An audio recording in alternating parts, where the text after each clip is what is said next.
The legend of यानचेन के episode 3 की starting में हम देखते हैं कि हुआंग यानचेन से कहता है कि क्या तुम्हें अभी भी याद है कि तुम एक बार एक चट्टान से गिरे थे और तभी मैंने तुम्हारे शरीर में प्रवेश किया था और मैं तब से शीत निद्रा में था। सोल की पावर को आत्म शांत कर दिया और धीरे धीरे 10,000 साल पुरानी पुस्तक बनाई। चेन कहता है कि तुम कौन हो? हुआंग कहता है कि तुम्हें जरूरत नहीं है मेरी कहानी जानने की, मैंने तुम्हें चुना है, इसीलिए मैं चाहता हूँ कि तुम मेरे उत्तराधिकारी बनो। वह कहता है कि जो तुम देख रहे हो यह सिर्फ एक भूत यानी कि सोल है। मैं अब इस दुनिया में नहीं आ सकता और 10,000 ताव पुस्तक मेरी अंतिम मंजिल थी। अब चेन उसे टच करता है परंतु उसका हाथ तो उसके आर पार हो जाता है। चेन उससे कहता है कि मैं तुम्हारा उत्तराधिकारी बनने के लिए क्या करूं? इस पर हुआंग जाते हुए कहता है कि तुम्हें इसके बारे में सोचने की जरूरत नहीं है, तुम सिर्फ अपनी प्रैक्टिस को स्टार्ट कर दो। चेन कहता है कि मैं अपने चिकित्सा कौशल के साथ किसी को नहीं हरा सकता और चिकित्सा कौशल में निपुणता का क्या उपयोग है? इस पर हुआंग उसके सामने आते हुए कहता है कि मेडिकल स्किल तुम्हें असीमित क्षमता प्रदान करेंगी और फिर तुम रेयर हर्ब्स की सहायता से खुद को प्रशिक्षित कर सकती हो। इसके अलावा तुम्हारी ताव सोल को 10,000 ताव की पुस्तक में एकत्रित किया गया है और उसमें अनेक ताव सोल उपस्थित हैं। कहता है कि क्या मैं अपनी स्वॉर्ड मैन ताव सोल का उपयोग कर सकता हूँ?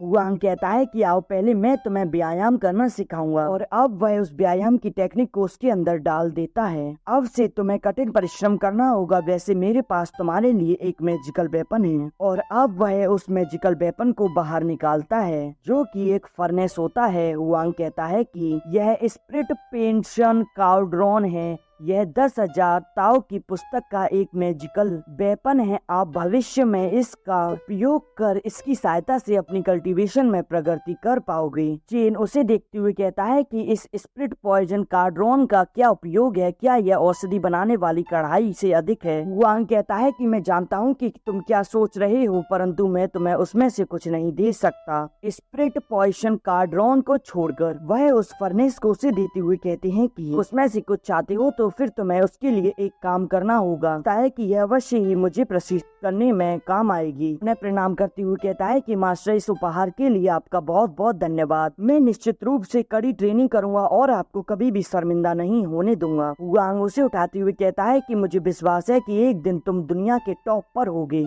और अब वह भी वहां से जाने लगते हैं और अब चेन भी अपनी पावर को रिलीज करता है। अब चेन उठते हुए कहता है कि मास्टर की टेक्निक ने तो काफी अच्छा काम किया और अब चेन अपने घर से बाहर की ओर निकल जाता है। और अब वह छोटी लड़की बैठी होती है, वहीं से चेन गुजर रहा होता है। वह छोटी लड़की चेन को देख लेती है, कहती है कि भाई चेन इधर आओ। और अब चेन अपने परिवार के पास आता है। क्वांग यून कहते हैं कि चेन यह जियू एकेडमी की एल्डर यू है, यह जिन को लेने के लिए दूर शहर से आई है, अब से यह जिन की मास्टर है। चेन सोचता है कि वह जिन को लेने के लिए आई है, भविष्य में जिन को देखना दोबारा आसान नहीं होगा। एल्डर यू चेन से कहती है कि मैंने सुना है कि तुम्हारी ताव सोल कल ही जागृत हुई है और ताव सोल को जागृत करना बहुत दुर्लभ है। जिन ने बताया कि तुम्हारी ताव सोल एक मेडिकल ताव सोल है और मेरे पास एक मेडिकल किताब है। अब वह एक किताब को उसे देते हुए कहती है कि तुम इसे रख सकती हो। यह किताब एक गुफा से है, यह किताब मुझे रास्ते में मिली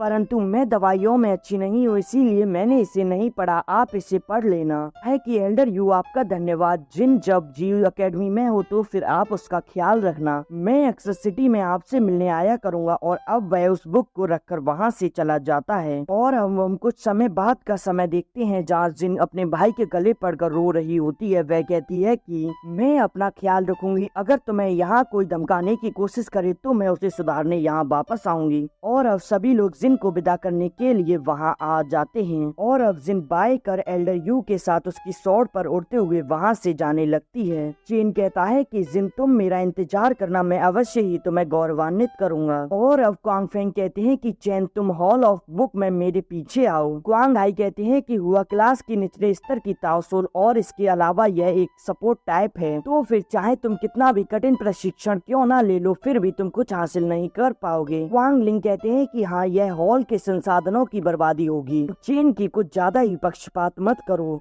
पर चेन के ग्रैंडफादर कहते हैं कि चिंता मत करो, मैं परिवार का प्रभावी हूँ, मैं कभी भी चेन का पक्षपात नहीं करूँगा और मैं उसे इसके अलावा कुछ और भी नहीं दूंगा। क्वांग हाई कहते हैं कि चूंकि आपने ऐसा कहा है तो हम निश्चित रूप से आप पर विश्वास कर रहे हैं हॉल के युवा पीढ़ी की प्रतिस्पर्धा के लिए सिर्फ 3 महीने बचे हैं और चेन इसमें भाग लेने में सक्षम है, तो फिर मैं इसका इंतजार कर रहा हूँ। कहता है कि सेकंड ग्रैंडफादर आपकी रुचि के लिए धन्यवाद, मैं आपको निराश नहीं करूँगा। और अब क्वांग फेंग चेन को अपने साथ ले जाते हैं। यह एपिसोड यहीं एंड हो जाता है।